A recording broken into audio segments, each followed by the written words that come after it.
ተደብቆ ያለውን የእህቶቻችንን እንባ ግን ማን ይሆን የሚያብሰው? እናንተም እኮ ይሄኔ የውሸት ታሪክ ነው ብላችሁ ታልፉት ይሆናል። ብቻ ልባችሁ ካዘነ ኮሜንት ላይ ምክራችሁን እጠብቃለሁ። ሰላም ትባላለች። ተወልዳ ያደገችው አዲስ አበባ ኡራኤል አካባቢ ነው። በትምህርቷ ጎበዝ የምትባል አይነት ተማሪ ናት። አሳዛኙን የህይወት ታሪኳን አጫውታኛለች።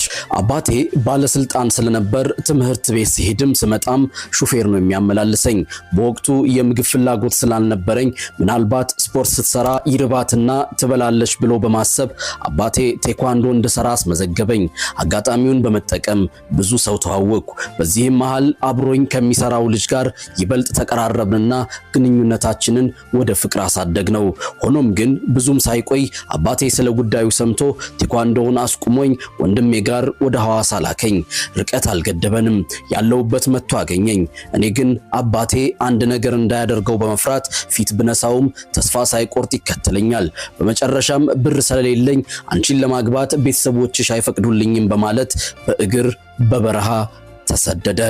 ከዛ በቃ ላገኘው አልቻልኩም። በየቀኑም አለቅሳለሁ። የ12ኛ ክፍል ውጤት አምጥቼ ግቢ ሄድኩ። እሱ የለም። የምጠይቀው ሰው ሁሉ አይነግረኝም። ከ8 ወር በኋላ የማላውቀው ስልክ ተደወለልኝ። እሱ ነበር።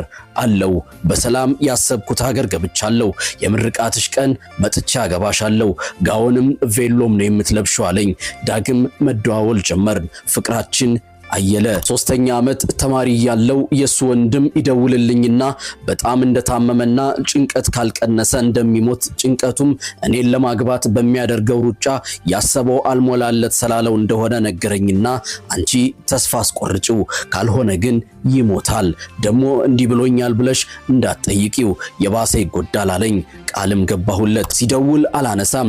ይባስ ብዬ ከሌላ ሰው ፍቅር እንደያዘኝ ነገርኩት። አዘነ፣ ተጎዳ።